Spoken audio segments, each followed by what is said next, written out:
tutaingia mbinguni kwa furaha, tutaingia mbinguni kwa furaha, tutaingia mbinguni kwa furaha, tutaingia mbinguni kwa furaha. Tarumbeta zikilia na vinanda vikilia, tarumbeta zikilia na vinanda vikilia, tarumbeta zikilia na vinanda vikilia, tarumbeta zikilia na vinanda vikilia. Tutacheza mbinguni kwa furaha, tutacheza mbinguni kwa furaha, tutacheza mbinguni kwa furaha, tutacheza mbinguni kwa furaha. Tarumbeta zikilia na vinanda vikilia, tarumbeta zikilia na vinanda vikilia, tarumbeta zikilia na vinanda vikilia, tarumbeta zikilia na vinanda vikilia. Tutaruka mbinguni kwa furaha, tutaruka mbinguni kwa furaha. Operation Crossroads Africa was started in the 1950s by Dr. James Robinson, who was a prominent pastor here in New York City, here in Harlem. And out of his concern for young people, and after traveling around the world to visit various communities, especially in Latin America and Africa and Asia, he came back with the idea of starting some kind of international youth exchange. And out of those initial thoughts, Operation Crossroads Africa was born. It was Dr. Robinson's strong belief that there was a need for interaction between people from different parts of the world, and especially Africa. The program is basically a 7-week program. People go to 5 or 6 different kinds of projects. The projects are structured around community health, medical outreach, women in development, community construction, education and training, and agriculture and reforestation. My name is Barry. I'm 22 years old. I'm from New Jersey originally, and I am now living in Manhattan, attending New York University to get my master's in global affairs. I was in college at Michigan for 4 years, and I think, I was a typical college student. I didn't do much other than what I had to do for my classes, and I started to get to a point where I needed to do more, and I wanted to do something that would contribute to the betterment of humanity and the world we live in.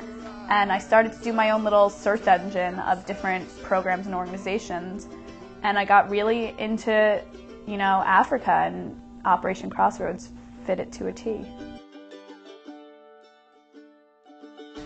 My name is Carrie Hoffman. I'm the filmmaker behind this documentary, and I was also a member of Operation Crossroads Africa in 2007, and my group went to Kenya. Kenya is a very diverse country. It has, I think, a total of 9 or 10 different large ethnic groups living within the borders of Kenya, all very different culture, language, food, traditions, everything, very diverse. Kenya also has a lot of problems with corruption in the government, with the AIDS epidemic, with just a lot of poverty in general. We went to a village in central Kenya, up in the mountains, called Nkubu, and our project there was with an orphanage called the Huruma Center. Nkubu was definitely not your average place in America. It was a very small village. Water and electricity also a hit or miss from day to day. And again, it was very difficult in the beginning because I didn't exactly blend in. And standing out so often, I'm not one to actually hate being in the spotlight, but in this scenario I definitely felt uncomfortable at times, and walking the streets was, it was a struggle in the beginning.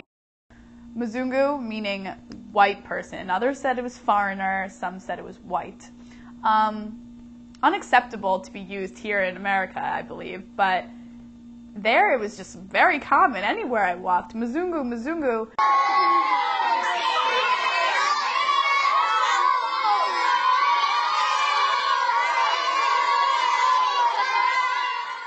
I think being a minority was extremely eye-opening, if probably the most eye-opening part of the entire experience.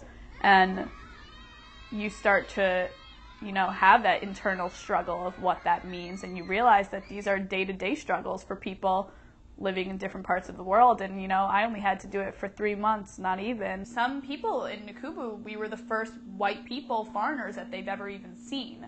So my anger turned to sadness in the fact that really it was just new to them to have these people in their town, and people screaming Mzungu at me wasn't exactly, warming. Yeah, exactly.